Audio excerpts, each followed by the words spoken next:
প্রিয় বন্ধুরা, আজ আমরা চলে আসলাম গাজীপুর পোড়াবাড়ি ফসি পাগলার দরবারে। আপনারা দেখতে পাচ্ছেন দুর্বৃত্তরা ইতিমধ্যে ফসি পাগলার দরবারের কি হাল করে রেখেছে। আপনারা আসেন, আসলে স্বচক্ষে দেখতে পারবেন। মাজারের টাকায় যেই মাদ্রাসাটা চালানো হতো এবং কি মসজিদটা চালানো হতো, সেই মসজিদ এবং কি মাদ্রাসার অবস্থাও খুব গুরুতর। ছাত্ররা লেখাপড়া করতে পারছে না। আপনারা এসে দেখে যান স্বচক্ষে। চলেন ভিডিওটি শুরু করি।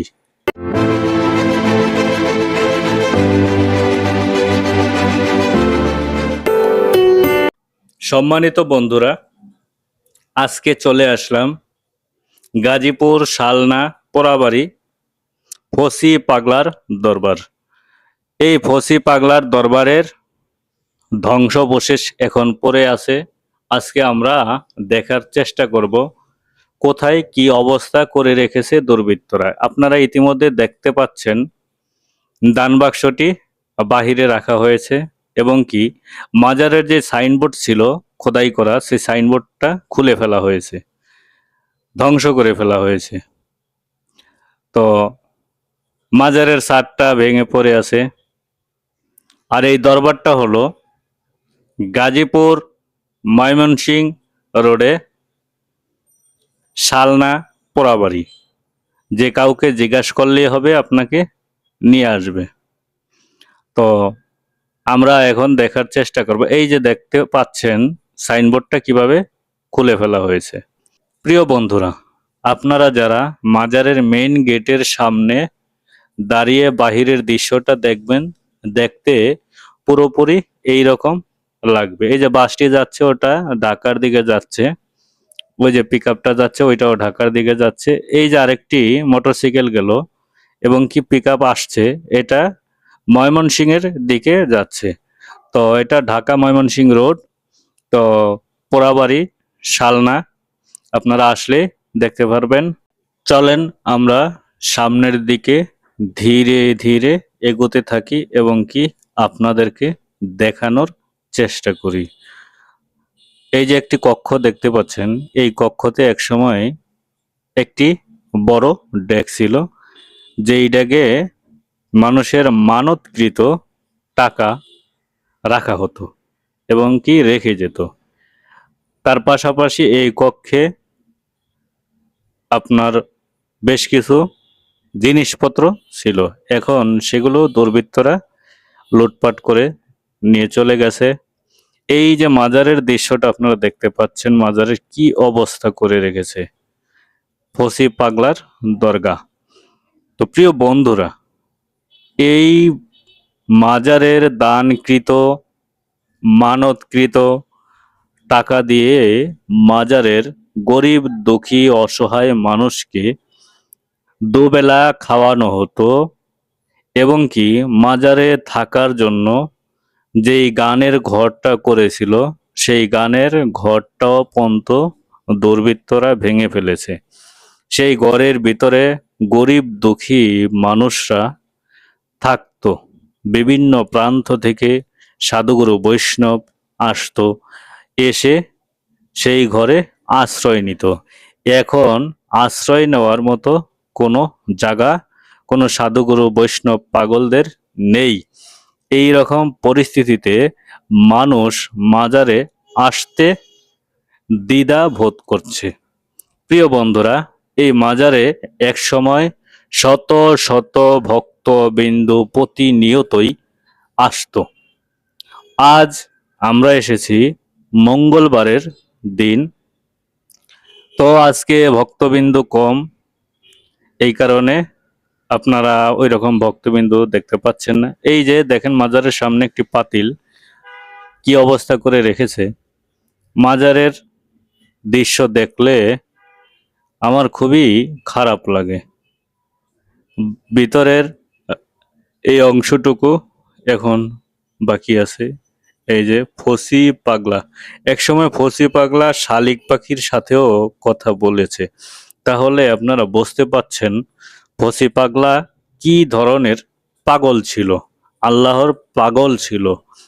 এই কারণে তিনি পাখির ভাষাও বুঝতেন। এইটাই সেই গানের ঘর, যেখানে সাধুগুরু বৈষ্ণব আসতো এবং কি এসে বসতো। পাশাপাশি এইখানে গান চলতো। অনেক শ্রোতাবিন্দু আছে এবং কি বাউল শিল্পী আছে, তারা এখানে গান গাইতো এবং কি ভক্তবিন্দুরা গান শুনতো। এখন এই অবস্থা, পাগল মাস্তানরা এসে বসার জায়গা নেই, গান গাওয়ার জন্য কোনো স্পেস নেই বা জায়গা নেই। ওইটা সেই পাকের ঘর, এই পাকের ঘরে পাক করা হতো, এটাও ভাঙার চেষ্টা করেছে কিন্তু এখনো এই অবস্থায় দাঁড়িয়ে আছে। প্রিয় বন্ধুরা, এভাবে যদি পাগল মাস্তান ফকির সাধুগুরু বৈষ্ণবের সমাধি বা মাজার গুঁড়িয়ে দেয়, তাহলে ধর্মের মূল প্রাচীর বা স্ট্রাকচার থাকে কি? আপনারা কমেন্টে জানাবেন। এবং কি এই রকম নিত্য নতুন বিভিন্ন মাজার এবং কি বিভিন্ন রাজপ্রাসাদ প্রাচীন নিদর্শন দেখার জন্য অবশ্যই চ্যানেলটিকে সাবস্ক্রাইব করে সাথে থাকবেন এবং কি ভিডিওগুলো প্রতিনিয়ত পাওয়ার জন্য বেল আইকনটি বাজিয়ে দেবেন। তো চলেন আর দেখতে থাকি। এটা হলো রওজা শরীফ ফসি পাগলার দরগাহ, দেখেন কি অবস্থা। তো প্রিয় বন্ধুরা, এখন আমরা চলে যাব মসজিদ এবং কি মাদ্রাসার কি অবস্থা দেখার জন্য। এটাই ফসি পাগলা দরবারের মসজিদ, এখনো কাজ চলমান। দেখেন বাহিরে টাইলস করা এখনো বাকি আছে, অনেক কাজ এখনো বাকি। রাস্তাটা এখনো ঢালাই করা হয় নাই, পাকা করা হয় নাই, মানুষের নামাজ পড়তে যেতেও কষ্ট হয়। দেখেন ওপরে কাজ বাকি আছে, টাইলস লাগানো, সামনে টাইলস লাগানো বাকি, নিচে কাজ বাকি। এবং কি এই যে সামনে আপনারা যে এই ঘরগুলো দেখতে পাচ্ছেন, এই ঘরগুলো কোনটি মাজারের যে মাদ্রাসা, সেই মাদ্রাসার কক্ষ। দেখেন এখনো কাজ চলমান।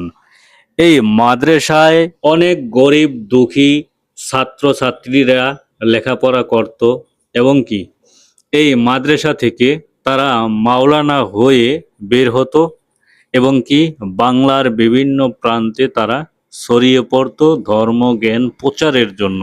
প্রিয় বন্ধুরা, আপনারা যারা তরিকাপন্থী মানুষ এবং কি মাজারকে ভালোবাসেন, অলি আউলিয়াদের ভালোবাসেন, তারা অবশ্যই এই মাজারে এসে স্বচক্ষে দেখে যাবেন। এবং কি যারা সাধুগুরু বৈষ্ণব আছেন, পাগল মাস্তান আছেন, তারা অবশ্যই মাজারে আবার আগের মতো আসা শুরু করেন এবং কি এই মাজারের সংস্কারের কাজ আপনারা নিজ হাতে করেন। যারা ফসি পাগলার দরবারে মানত করেন, অবশ্যই মানত পূরণ করার চেষ্টা করবেন। তো আপনারা আসেন, এসে আবার আগের মতো মাজার পরিচালনা করেন। আচ্ছা আপু, এই মাজারটা কারা ভাঙলো? এবং এই মাজারটা ভাঙ্গে নাই, শুধু গানের ঘর ভাঙছে, অসহায়দের ঘর ভাঙছে। মাজার কয়েক পক্ষ মিলেই ভাঙা হয়েছে, কেউ একা জড়িত নয়। আর মাজারেই যে সর্বশেষ আকাম কুকাম হয়, বাইরে কি হয় না? এগুলা কারা করে? না, বাহিরে তো হয়, অবশ্যই হয়। তাহলে শুধু কি কবর উঠায় সে আকাম কুকাম করে না? তাহলে তাহলে কবর ভাঙা হলো কেন? আর কবরের পাশাপাশি গানের ঘরে গানের লোক অন্যায় করছে, কিন্তু ঘরের জিনিসপত্র তো অন্যায় করে নাই। কেন একটা অসহায়ের ঘর ভাঙা হলো? কেন একটা গরিব দুঃখীর ভাঙা হলো?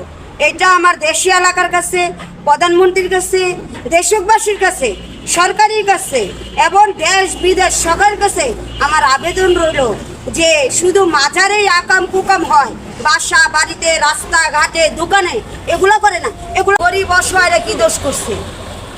প্রশাসনের দৃষ্টি আকর্ষণ করতে চাচ্ছেন আপনি? হ্যাঁ, প্রশাসনের দৃষ্টি আকর্ষণ করতে চাইছি। দেশ বিদেশ যারা আছে, যারা সরকারের খাতায় নাম দেওয়া আছে, গরিব দুঃখীদের পাশে যেন দাঁড়ায়। আর আইনের ক্ষেত্রে যারা আছে, বিডিআর, আর্মি, পুলিশ, তারা যেন সকল গরিবের পাশে দাঁড়ায় এবং ন্যায় পথে দাঁড়ায়, তাদের পোশাকের মান যেন রাখে। কোনো গরিব কোনো অসহায় তাদের প্রতি অত্যাচার না হয়। এইটার জন্য দায়ী কে?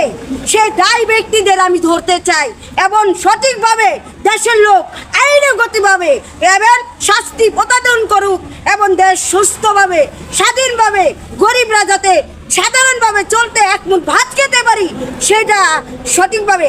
আর আপনারা যারা ভিডিও করতেছেন যদি না ছাড়েন তাহলে আল্লাহর কাছে আপনারা চিরদিনের জন্য ঠেকা থাকবেন। আপনি প্রশাসনের কাছে দৃষ্টি আকর্ষণ করতে হ্যাঁ অবশ্যই। জি, ঠিক আছে, মাজার ধন্যবাদ। সংস্কারের জন্য কিছু মাজার সংগঠনের জন্য যারা আছে আমাদের ভক্তবৃন্দ এবং মাজারে পাগলি পুগলি আছে যারা মাজার প্রতি ভালোবাসা তারা জন্য যতগুলো মাজার বানানো হয়েছে সবাই মিলে জিলে আমরা এই মাজারকে ভালোবাসি। গরিব দুঃখীরা যাতে এক মুঠ খেতে পারে সেদিকে সকলে দৃষ্টি রাখবেন এবং ঝড়গাগায় জানা বিবাদ না আমরা মিলেমিশে চলাফেরা করি। আচ্ছা, আপনি কি এই মাজারের সংস্কারের জন্য প্রশাসনের কাছে কোনো আবেদন করতে চান কিনা?